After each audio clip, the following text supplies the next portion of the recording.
Hello students, কেমন আছো তোমরা সবাই? আশা করছি তোমরা সবাই খুব ভালো আছো এবং তোমাদের পড়াশোনা খুব ভালো করে চলছে। তোমরা জানো যে আমরা অলরেডি সেল সাইকেল পুরো কমপ্লিট করে ফেলেছি আমাদের সিরিজ অফ ভিডিওস দিয়ে, এবং তোমরা সবাই ওখান থেকে আমাকে অনেক বেশি পরিমাণে কমপ্লিমেন্ট দিয়েছো বা ভালো ভালো বলেছো, তোমরা বুঝতে পেরেছো। আমি চাইবো তোমরা যেন প্রত্যেকটা বায়োলজি টপিক এইভাবে বুঝতে পারো এবং তোমাদের প্রিপারেশন যেন খুব ভালো হয়। ওকে, তো এইবার আজকে আমরা যে টপিকটা শুরু করতে চলেছি, আমাদের নেক্সট সিরিজ অফ ভিডিওতে এই টপিকগুলো চলবে। সেই টপিকটা ক্লাস 9, 10, 11, 12 সবার ক্ষেত্রে খুবই গুরুত্বপূর্ণ, কারণ এখান থেকে খুব বেসিক বেসিক জিনিস আমাদের জানা থাকা দরকার, কিন্তু আমরা সেটা জানি না, যার জন্য আমরা এটা অ্যান্সার করতে পারি না। আমরা নিজেরা নিজেদেরকে কনফিডেন্ট ফিল করাতে পারি না। তো এই সিরিজ অফ ভিডিও তোমরা যদি দেখো, তোমরা এটা সম্বন্ধে পুরো ধারণা পেয়ে যাবে। ওকে, তো আর বেশি দেরি না করে আমরা আমাদের ক্লাস শুরু করব, কিন্তু শুরু করার আগে তোমাদের কাছে আমার একটা ছোট্ট প্রশ্ন। তো আজকের ক্লাস শুরু করার আগে আমার তোমাদের কাছে যে ছোট্ট প্রশ্নটা রয়েছে, সেই প্রশ্নটা হলো এটা। আচ্ছা, তোমরা সবাই জোনাকি পোকা দেখেছো, তো তোমাদের কখনো না কখনো মাথায় এসছে যে স্যার, জোনাকি পোকার কেন ওরকম আলো জ্বলে নেবে? আমরাও তো একটা অ্যানিমেল আছে, আমাদের তো কখনো এরকম আলো জ্বললো বা নিভলো না, বা অন্য কোনো আদার্স ক্রিয়েচারদের তো এরকম দেখতে পাওয়া যায় না। তাহলে হোয়াই জোনাকি পোকা? তাদের বডির মধ্যে কি এমন আছে? দেখো, এই কোশ্চেনটা আজকের টপিকের সাথে একটুখানি লিঙ্ক আছে। আজকে আমরা পড়তে চলেছি সেলুলার রেসপিরেশন বা কোষীয় শ্বসন। এই শ্বসন জিনিসটা কি? এই শ্বসন জিনিসটা সম্বন্ধে আগে না বলে তোমাদেরকে আমি তার উত্তরটা দিতে পারবো না। তো দেখো, এখানে আমার লেখাই রয়েছে শ্বসন বলতে কি বোঝায়। যখন আমরা কোনো খাবার দাবার গ্রহণ করি, তো সেই খাবারগুলো কাদের জন্য থাকে? আমাদের নিজেদের জন্য থাকে? অ্যাকচুয়ালি আমাদের জন্যই থাকে, বাট ওটা আমাদের শরীরের সমস্ত সেল বা কোষের জন্য থাকে, ঠিক আছে? তো যখন আমরা কোনো খাবার গ্রহণ করলাম এবং কোষ সেই খাবারটাকে নিজের মধ্যে নিল, নেওয়ার পর ওই খাবারটাকে ভেঙে সে কি করবে? শক্তি তৈরি করবে। খাবার ভেঙে শক্তি তৈরি করা। তো এই যে শক্তি তৈরি করা, এই শক্তি তৈরি করাটাকে বলা হয় থাকে এটিপি। মানে যে শক্তিটা তৈরি হয় সেটা হচ্ছে এখানে এটিপি আমরা নাম দিই। তোমরা সবাই এটাকে জানো যে এটিপি জিনিসটা কি আমাদের বডিতে শক্তি দেয়। তো এই শ্বসন যদি কখনো না হতো, তাহলে খাবার থেকে এটিপি তৈরি হতো না। আর যদি খাবার থেকে এটিপি তৈরি না হতো, তাহলে আমরা না বড় হতে পারতাম, না আমাদের ব্রেন ডেভেলপ হতো, কোনো কিছুই আমাদের হতো না। আমরা যে ছোট থেকে এত বড় হয়েছি, এবং তোমরা যারা পড়ছো তোমরা আরো বড় হবে জীবনে আস্তে আস্তে। তো তারা কি করে বড় হবে? এই যে খাবার দাবার ভেঙে সেখান থেকে এটিপি তৈরি করা, এই এটিপিটা কিন্তু মানুষের বৃদ্ধি বিকাশ ইত্যাদিতে কাজে লাগে। ওকে, তো এবার স্যার আপনি মানুষ তো বুঝালেন, জোনাকি পোকায় নিয়ে আসুন ব্যাপারটা। ওকে, জোনাকি পোকার ক্ষেত্রে এরকম হয় যে জোনাকি পোকার যে অ্যাবডোমেন আছে না, জোনাকি পোকার, আচ্ছা তোমরা সবাই জানো আশা করি, যে আমাদের মাথাকে আমরা বলি হেড, তার নিচের পার্টটাকে আমরা বলি থোরাক্স, এবং যেটা পেটের পার্ট থাকে সেটাকে বলি অ্যাবডোমেন। তাহলে ওই কি বলে, জোনাকি পোকার যে অ্যাবডোমেন আছে, ধরো জোনাকি পোকার যে অ্যাবডোমেন, আমি এখানে লিখছি, জোনাকি পোকার যে অ্যাবডোমেন রয়েছে, সেই অ্যাবডোমেনে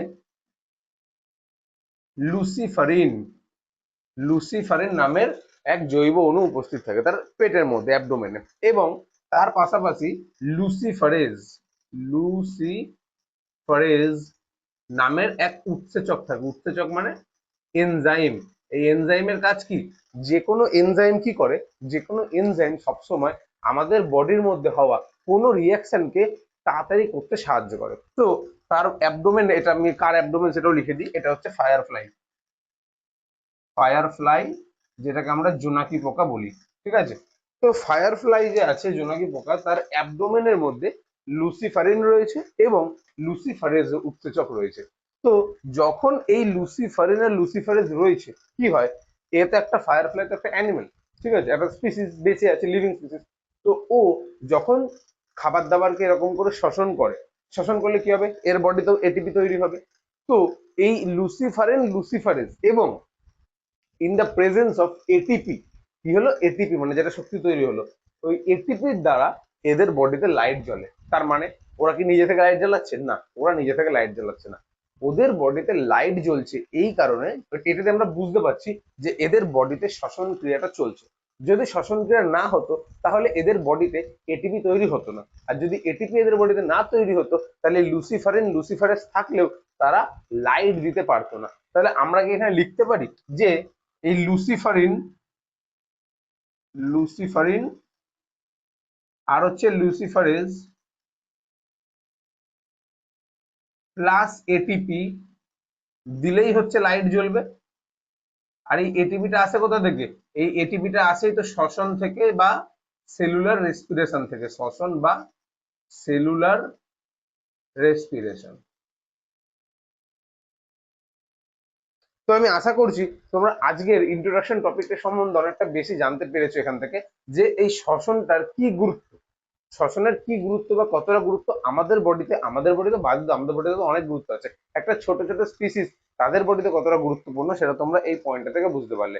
তো এখানে যে সংজ্ঞাটা লেখা রয়েছে তোমরা এই সংজ্ঞাটা পড়তে পারো, বাট আমি যেটা তোমাদের খুব বেসিক্যালি বললাম যে আমরা যে খাবারটা খাই সেই খাবারটা সেল নিজের মধ্যে নেওয়ার পর সেই খাবারটাকে ভেঙে সেখান থেকে এটিপি তৈরি করে, এবং এটিপি তৈরি করে হচ্ছে এই শক্তি উৎপাদন করে, এটিপি তৈরি করে শক্তি উৎপাদন করা, এই শক্তি উৎপাদন করাটাকেই বলা হয়ে থাকে শ্বসন, যেখানে আমরা খাবারের মধ্যে থাকা শক্তিকে ভেঙে নিজেদের প্রয়োজন মতন এটিপি তৈরি করতে পারছি, সেটাকে আমরা শ্বসন বলে থাকি। ওকে, এইবার শ্বসন কি কি পর্যায় হয় আমরা এর নেক্সট ক্লাসেই সেই পর্যায়গুলো নিয়ে আলোচনা করব।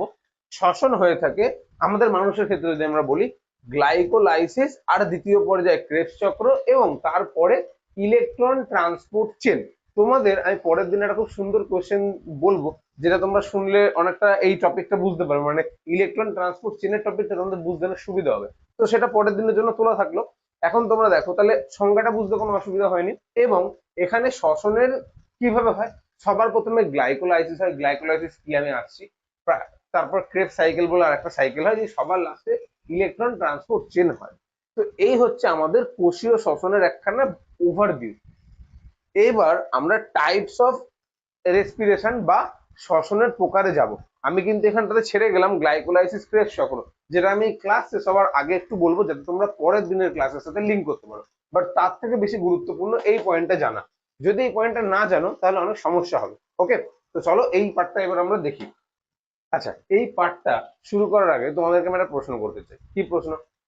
এই যখন পৃথিবীটা পুরো তৈরি হয়েছিল, এই পুরো পৃথিবীতে সবার আগে কি অক্সিজেন এসে গেছিল? তোমাদের অ্যান্সার হবে না স্যার, সবার আগে একদম অক্সিজেন আসেনি। তো তখন তো কোনো না কোনো স্পিসিস জন্ম নিয়েছিল, কোনো না কোনো স্পিসিস জন্ম নিয়েছে, সমস্ত কিছু হয়েছে। তো এইবার আমার প্রশ্ন এখানে, যে যদি অক্সিজেন না থাকে, এবং আমরা জানি যে অক্সিজেন আমাদের দরকার শুধু বেঁচে থাকার জন্য বা শ্বাস চালানোর জন্য না, আজকে যদি অক্সিজেন আমাদের শরীরে আসা বন্ধ হয়ে যায়, আমাদের শরীরের প্রত্যেকটা সেল খাবার বানানো বন্ধ করে, মানে খাবার থেকে শক্তি বানানো বন্ধ করে দেবে। যদি সেটা তা হয়, তাহলে কোনো কোষ খাবার পাবে না বা শক্তি পাবে না, আর কোনো কোষ শক্তি না পেলে তারা মারা যাবে। তো এইভাবে আমরাও মারা যাব। তো আমার কথাটা খুব সিম্পল, যে যদি অক্সিজেনের গুরুত্ব শুধুমাত্র শ্বাস কাজেই আটকে নেই, তার থেকে অনেক বেশি রোল প্লে করছে একখানা অ্যানিমেলের স্পিসিসে, একটা অ্যানিমেলের বডিতে, তাহলে যখন অক্সিজেন ছিল না তখন এই পৃথিবীতে কি করে ফার্স্ট লাইফ এসেছিল? তোমরা কি তার উত্তর জানো? জানা নেই। তো যেমন আমাদের অক্সিজেন লাগে নিজেদেরকে বাঁচিয়ে রাখতে, নিজেদের এই রেসপিরেশন কমপ্লিট করার জন্য, সেরকম ভাবেই এমন কিছু ব্যাকটেরিয়া বা এমন কিছু স্পিসিস রয়েছে যারা without the help of oxygen তারা কিন্তু নিজেদের বডিতে এই সেম রেসপিরেশন প্রসেসটা চালাতে পারে। তোমরা বলবে স্যার এটা কি করে সম্ভব? এটা সম্ভব, আমাদের বডিতে সম্ভব নয়, তাদের বডিতে সম্ভব। ইভেন আমাদের বডিও মাঝে মধ্যে লো অক্সিজেন থাকলে একটা অন্য পদ্ধতিকে ইউজ করে থাকে, সেটা আমি তোমাদেরকে বলবো। তো চলো সেটা এই পুরো বিষয়টা আমরা এই শ্বসনের প্রকার থেকে জানি। তো দেখো, শ্বসনের প্রকারে লেখা রয়েছে 3 রকমের শ্বসন হয়: সবাত শ্বসন, অবাত শ্বসন, সন্ধান। 3 রকমের বলেছে। তো এই সবাত শ্বসন কি? আচ্ছা, ইংলিশ নামগুলো কিন্তু পরীক্ষার জন্য খুব ইম্পর্টেন্ট, ইংলিশ নামগুলো সবসময় মাথায় রাখবে। তার কারণ তোমরা এখন বাংলাতে পড়ছো ঠিকই, বাট যখন তোমরা 11-12 উঠবে বা যখন তোমরা বিএসসি এমএসসি তে যাবে, তখন তোমাদের পুরোটাই ইংলিশে চলে যাবে। তো আমি এখন থেকেই বলবো যে টার্ম গুলোকে ইংলিশে পড়ে রাখবে, নাহলে কিন্তু তোমাদেরকে অনেক অসুবিধায় পড়তে হবে। তো দেখো, সবাত শ্বসনকে বলা হয়েছে এরোবিক। এরোবিক আর এই অ্যানারোবিক, এই দুটোর মধ্যে পার্থক্য কি? এরোবিক মানে এমন স্পিসিস যারা অক্সিজেনের উপস্থিতিতে নিজের বডির ম্যাক্সিমাম কাজ করে, তাদেরকে আমরা এরোবিক স্পিসিস বলে থাকি। আর যারা অক্সিজেনের অনুপস্থিতিতে বডির ম্যাক্সিমাম কাজ করতে পারে, তাদেরকে আমরা অ্যানারোবিক স্পিসিস বলে থাকি। ঠিক আছে? তো এখানে স্যার এটার কি দরকার? যে সমস্ত স্পিসিসরা অক্সিজেনের উপস্থিতিতে কাজ করতে পারে, অবভিয়াসলি তারা অক্সিজেনের উপস্থিতিতেই তো রেসপিরেশন বা শ্বসনটা করবে, তাই না? তো যারা অক্সিজেনের উপস্থিতিতে রেসপিরেশন বা শ্বসনটা করছে, তাদেরকে আমরা কি বলবো? সবাত শ্বসন বা aerobic respiration. Yes or no? যারা অক্সিজেনের উপস্থিতিতে নিজের বডির রেসপিরেশনটা করছে, যেমন আমরা, তাহলে আমাদেরকে কোন ক্যাটাগরিতে ফেলা হবে? সবাত শ্বসনের মধ্যে ফেলা হবে। আর আমি যেটা একটু আগে বললাম যে ব্যাকটেরিয়ারা যাদের কি বলে পৃথিবীতে অক্সিজেন আসার আগে যারা জন্মেছিল, তারা কি করে জন্মেছে? তারা এই পদ্ধতিতে জন্মেছে, অবাত শ্বসনের মাধ্যমে। তারা কি করতো? অক্সিজেনের বদলে অক্সিজেন আছে এমন কোনো যৌগ, যেমন ধরো নাইট্রিক অক্সাইড হয়ে গেল বা অন্য কোনো যার সাথে অক্সিজেনের লিঙ্কটা রয়েছে, ঠিক আছে, সেই রকম যৌগ থেকে ভেঙে মানে সেই যেরকম যৌগর উপস্থিতিতে তারা নিজেদের বডিতে রেসপিরেশনটা করতো। ঠিক আছে, সেটাকে আমরা বলে থাকি হচ্ছে কি কিনা অবাত শ্বসন বা অ্যানারোবিক রেসপিরেশন, যেটা আমরা ব্যাকটেরিয়াদের মধ্যে দেখতে পেয়ে থাকি। ব্যাকটেরিয়া আছে, ছত্রাক আছে, তাদের মধ্যে দেখতে পাই। এবং সবার লাস্টে রয়েছে হচ্ছে সন্ধান। সন্ধানটাকে কি, ফার্মেন্টেশন।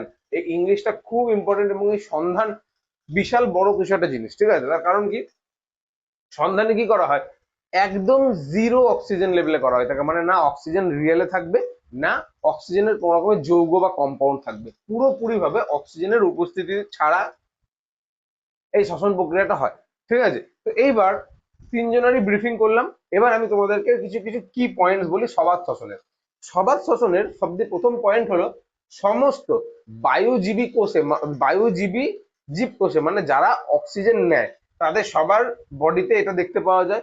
সবার প্রথম গ্লাইকোলাইসিস হবে, তারপর ক্রেবস চক্র হবে, তারপরে ইলেকট্রন ট্রান্সপোর্টের মাধ্যমে শ্বসনটা কমপ্লিট হবে। আমি আসছি, এই জিনিসটা আজকে একটু ব্রিফিং না করলে হবে না। অবাত শ্বসনে কি আছে দেখো, অক্সিজেনের বদলে অক্সিজেন যুক্ত যৌগ যেটা আছে তার সাহায্যে এরা করে থাকে, এবং এরা কারা হয়, অবায়ুজীবী পরজীবী হয়ে থাকে, যারা ছত্রাক ব্যাকটেরিয়া ইত্যাদি হয়ে থাকে। লাস্ট, সন্ধান। সন্ধানের ক্ষেত্রে কি হয়, ইস্ট নামক একটা ইস্ট আছে, তোমরা সবাই জানো, আমরা ইস্ট অনেকবার পড়েছি। তো এই ইস্ট যে আছে, এই ইস্ট কি করে, গ্লুকোজ যেটা আছে না, গ্লুকোজকে পুরোপুরি মানে ইয়ে করে না, কি বলে, ডিগ্রেড করে না। ও গ্লুকোজকে আংশিক জারণ করে। আংশিক জারণ মানে কি, অল্প একটুখানি অক্সিডাইজ করলো। তো গ্লুকোজকে যখন তুমি আংশিক অক্সিডাইজ করবে বা অল্প একটুখানি জারণ করবে, গ্লুকোজ তখন তোমায় কি দেবে, ইথাইল অ্যালকোহল দেবে। গ্লুকোজ কি দেবে, ইথাইল অ্যালকোহল দেবে। এবং এই ইথাইল অ্যালকোহল এবং পরে ল্যাকটিক অ্যাসিড, এই দুই পদ্ধতিতে কিন্তু তারা তাদের বডির যে রেসপিরেশন রয়েছে সেই রেসপিরেশনটা হচ্ছে এখানে চালায়। ঠিক আছে, যারা একদমই অক্সিজেন ছাড়া যে সমস্ত স্পিসিসরা পৃথিবীতে রয়েছে, তারা এই দুই পদ্ধতিতে করে। যাদের মধ্যে ইস্ট একজন রয়েছে, যে ইস্ট কি করছে, কোনো অক্সিজেন লাগবে না, কিচ্ছু লাগবে না, জাস্ট ইস্ট এলো, তার কি বলে ওটাকে, যে গ্লুকোজের আংশিক জারণ করলো, করে কি তৈরি করলো, ইথাইল অ্যালকোহল তৈরি করলো। এইভাবে তারা নিজেদের বডি বাঁচিয়ে রাখতে পারে, বা তারা ল্যাকটিক অ্যাসিড তৈরি করে নিজেদেরকে বাঁচিয়ে রাখতে পারে। তো আমাদের এই স্লাইডে আমরা আজকে জেনেছি যে সেলুলার রেসপিরেশন কাকে বলে, সেগুলো ক রকমের হয়ে থাকে, এবং সেগুলো কি কি পদ্ধতিতে হয়ে থাকে। তো এইবার আজকের এই ক্লাসটা শেষ করার আগে তোমাদেরকে আমি এটাই বলবো যে দেখো, আমরা যে খাবারটা খাচ্ছি সেই খাবারটা অনেক কমপ্লেক্স খাবার হয়। সেই খাবারটা আমাদের পেটে যায়, স্টমাকে, সেখানে গিয়ে হচ্ছে কি কিনা সেই খাবারটা সিম্পলিফাই হয়। হওয়ার পর সেখান থেকে যে নিউট্রিশিয়াস মেটেরিয়াল গুলো রয়েছে সেগুলো যায় আমাদের সমস্ত সেলের মধ্যে। ঠিক আছে, ভায়া ব্লাড সমস্ত সেলের মধ্যে সেটা যাচ্ছে, সেলের কাছে যাচ্ছে। তারপর সেল তাদেরকে এন্ট্রি দেবে, এবং সেল তাদেরকে এন্ট্রি দেওয়ার পর তারপরে কি হচ্ছে, তারপর বিভিন্ন রকমের স্টেপ হচ্ছে, যার মধ্যে সবার প্রথম আছে গ্লাইকোলাইসিস, যেখানে ওই গ্লুকোজটার ব্রেকডাউন করা হয়।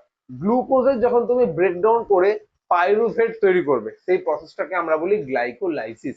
দেন সেই পাইরুভেটটাকে আমাদেরকে অ্যাসিটাইল কোয়েতে রূপান্তর করতে হবে। তার কারণ কি, তার কারণ পাইরুভেট মাইটোকন্ড্রিয়ায় এন্ট্রি পাবে না, কিন্তু অ্যাসিটাইল কোয়ে মাইটোকন্ড্রিয়ায় এন্ট্রি পাবে। তোমরা বলবে স্যার মাইটোকন্ড্রিয়া এন্ট্রি দিয়ে কি হবে, ক্রেব সাইকেল যেটা হয়, যেখান থেকে প্রচন্ড পরিমাণে এটিপি, এবং ক্রেব সাইকেলের পর যে ইলেকট্রন ট্রান্সপোর্ট চেন আছে, যেটা ছাড়া আমাদের এই বডিতে এটিপির প্রোডাকশন হবে না, এই পুরো জিনিসটা মাইটোকন্ড্রিয়া হয়। তো ওই জন্য পাইরুভেটকে কি করতে হবে, মাইটোকন্ড্রিয়া পাঠাতে হবে, কিন্তু পাইরুভেট তো মাইটোকন্ড্রিয়া ঢুকতে পারে না। তখন পাইরুভেটের সাথে লিঙ্ক রিয়াকশন হয়ে অ্যাসিটাইল কোয়ে তৈরি হয়, সেই অ্যাসিটাইল কোয়ে গিয়ে ঢুকতে পারবে সেলের মানে মাইটোকন্ড্রিয়ার মধ্যে। তারা মাইটোকন্ড্রিয়া অ্যাসিটাইল কোয়ে ঢুকলে সেখান থেকে একটা পুরো সার্কেল চলবে, যেটা হচ্ছে ক্রেব সাইকেল।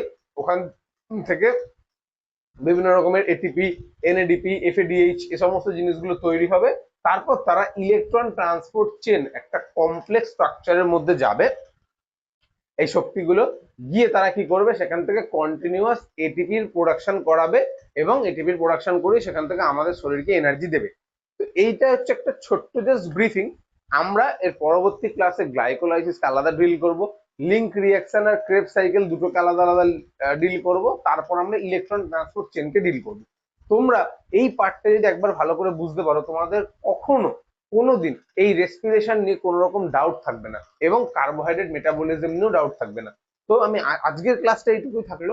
আমি আশা করছি তোমরা আজকের এই ক্লাস দিয়ে কিছু ভালো জিনিস শিখতে পেরেছো, এবং আমি আশা করবো তোমরা পুরো সিরিজটাকে দেখবে এবং আমাদের পাশে থাকবে। তো শেষে এইটুকুই বলবো যে ক্লাসটা যদি ভালো লেগে থাকে তাহলে ভিডিওটাকে লাইক করো, কমেন্টে জানিও, এবং তোমরা সাবস্ক্রাইব করে আমাদের পাশে থাকো, বন্ধুদের সাথে এই ভিডিওটাকে শেয়ার করে দিও। ঠিক আছে, দেখা হচ্ছে পরবর্তী ভিডিওতে।